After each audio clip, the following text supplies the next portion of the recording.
Welcome back. Today we're ranking the Genshin nations.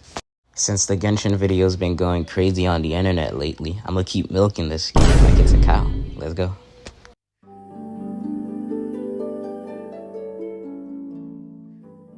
Mondstadt is the nation of Anemo, also ruled by Barbados, which is Venti in the actual game. In Mondstadt, you unlock characters like Lisa, Kaya, Amber at the start of the game. This is where you also unlock the wishing system, where all the hell starts. It's a rabbit hole of pulling on banners after collecting primo gems for however long, just to get absolute dog shit in the end. Mondstadt is basically a starter area which lays down the groundwork and explains how Genshin works and how the nations will continue to work in the future through the Archon quest and through the quest that you do in Mondstadt.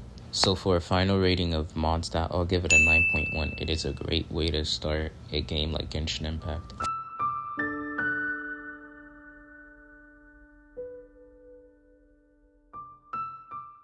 Liyue is the nation of Geo, which is ruled by Morax in the actual game, which you know as Zhongli. Even though you don't unlock any new characters in Liyue, the difference is that Liyue is more of a big map where you can explore and gather different things for the quest that you need. It's a very opening experience if you want to do open world exploring. Furthermore, Liyue has a great Archon quest which incorporates a lot of things that I liked in the Archon quest. One of the things that I hated about the Liyue Archon quest was the fight with Tartaglia, because it was so hard to get through. It took me hours. I had to use a team with Barbara and keep healing over and over to actually beat Tartaglia. Besides my skill issues, Liyue is a great nation. I'll give it an 8.7.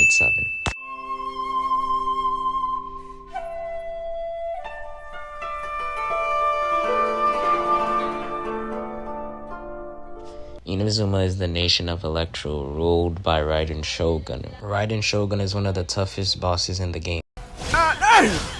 I can count on one hand how many times I fought her, because what I look like fighting someone who can shoot lightning out of a sword bear. That's all her. Furthermore, the nation is absolute ass. That's the nation I have the least exploration completed in, because I feel like it was just such a chore to get through that I wasn't able to actually finish anything besides the Archon quests. But if I had to give Inazuma a final rating, I would give it a ass out of 10. No, I'm just joking. I would give it a 3.4. And you might be saying, isn't that a little harsh? But Inazuma's just that terrible to me, at least. Some other people might like it because it's just like their vibe, but me, I hated Inazuma. It could have been so much more than what it actually was.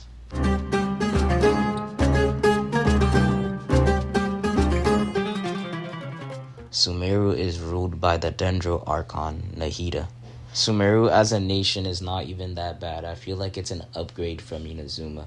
Inazuma had a lot of bad things about it, and I feel like Sumeru does a little bit better at handling those things. Sumeru has beautiful and gigantic landscapes that I really like because of how profound and well designed the landscapes are. Furthermore, Sumeru has a great Archon quest, great fights, great characters, but it's not the best nation in Teyvat, of course. There are other picks that blow it out of the water. Sumeru was a great nation, at least compared to some other nations. So overall, I will give Sumeru a 7.5.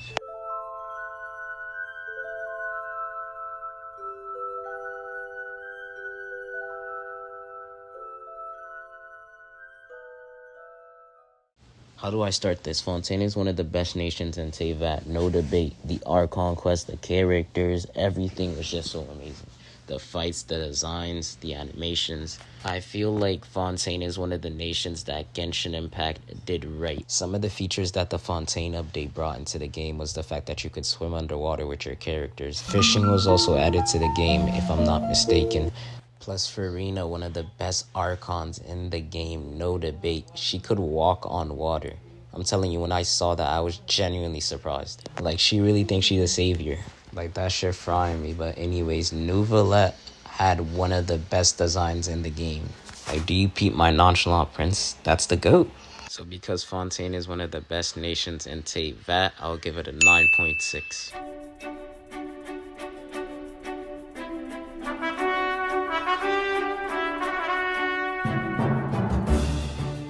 I have no words for this nation. Let's move on. Nah. We're gonna talk about how this nation was. It's the worst nation in Teyvat, no debate. The hate Natlan received when it actually came out the first time was incredible. After all the wait for the new region, it was just garbage. We received garbage, bro. And at the start, what made it even worse, you couldn't even really use the pyro element for the Traveler. The only thing that made Natlan decent was Mavuika, but we're not going to talk about that. Matter of fact, fuck it. Because all of you guys were actually playing Genshin during that time for the region, right? Not for Mavuika, but it's whatever. So without further ado, this nation is getting a calm 1.2. Get it? Because Genshin's first updates were around 1.2. This nigga's a homosexual. You saying I'm gay? Yes. But yeah, that's really it for the video. If you guys liked it, make sure to comment, like, subscribe, and I'll see you guys in the next one. Peace.